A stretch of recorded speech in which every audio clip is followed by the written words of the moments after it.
You know, it's concentration. It's not there. You sit back, Jerry? Yes, I can, if I have to. You have to. All right, I will sit back. Okay. Okay. Steve, say your name. Jimmy Carter, Nashville. As a movie viewer, just as someone going to sit through the movie, what was this like for you? Could you get away from it, realizing that was you up there, or did you watch it like a regular moviegoer? Yes, I could, actually, and I was surprised because I'm usually my own worst critic. I found I entered into the film from a very early stage, and the 3 hours and 10 minutes seemed like 30 minutes, which is always an acid test for me because I have. Let's hang on a second. That's Yeah, it's good. bad. The movie with the Clintons, I guess. Was it the White House, by the way? No, it was, I forget the name of the theater. But it was a regular theater with the Yeah. entire cast. That was Yeah. your first time you saw it? No, I had seen it 2 weeks previous to that. But you were able to basically lose yourself in the film. Yeah, yeah, and just watch, you know, Steven Spielberg is a wonderful storyteller on celluloid, and to watch a master storyteller at the height of his crafts, you know.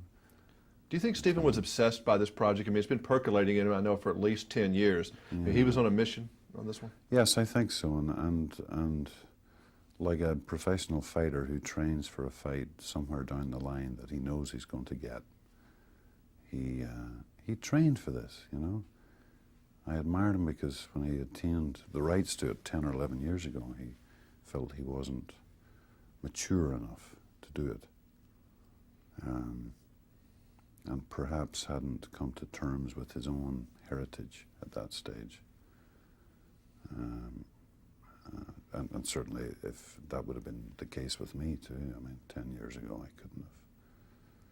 I couldn't have applied my craft as well as I did this year. I mean, this year when we shot it, you know. Did you ever, from talking to other people, I mean, why did Oskar Schindler do what he did, basically?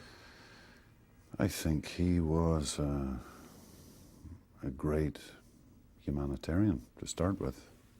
I mean, that was the deep seed that was in him. He wasn't an industrialist, playboy, all these other things that he was. Yeah. He just basically had a good heart. Is that what this is Yes, about?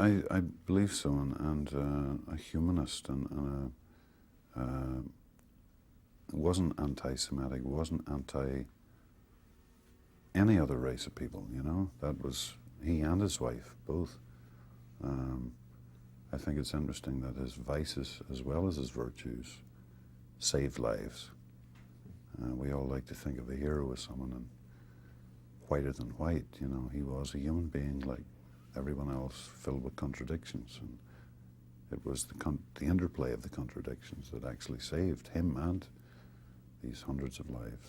When you were on the set, did it ever get weird just looking around and seeing German soldiers and that kind of thing in a concentration camp? Did it ever seem maybe too real? Well, it was, yeah, sometimes. But there's another side to me, and maybe it was my own safety net. I always said to myself, you know, it's a movie set. You know, these people are dressed up in costumes, and I think you had to do that because it was, you know, it was real, and it was an enactment of exactly what happened, you know.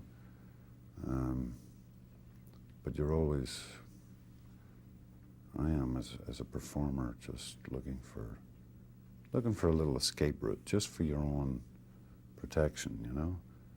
And I had to do it because of the nature of the part I was playing, that someone who has to be on the ball and sizing up situations all the time, and not to be drawn into too much into the depravity of the situations. The subject is obviously a very tough subject. I mean, I think a lot of people feel like ostriches. They want to stick their head in the ground and just not think about things like this. Yeah. It's just something you don't want to think about. But why should people go and see this film, do you think? I think they should go and see it for a lot of reasons. I think just for any moviegoer, it's an extraordinary story told by one of the world's great cinematic storytellers. I find it very uplifting. There are horrendously enacted scenes in the film, but from people I know who have seen it and have come up to me have all agreed that they were uplifted afterwards, and it states the power and importance of the individual and how one person can make a difference, you know. It doesn't matter what it is. But Do you think Stephen will be recognized by the Academy this time around? I hope so. I think he certainly deserves it. And I don't think everybody could have walked out there and done that film. no, I don't think so either. And he did direct it with, I wouldn't call it an obsession, but an absolute passion. And, you know, whatever drives great artists, and I think Stephen is a great cinematic artist, he has to tell that story. He had to.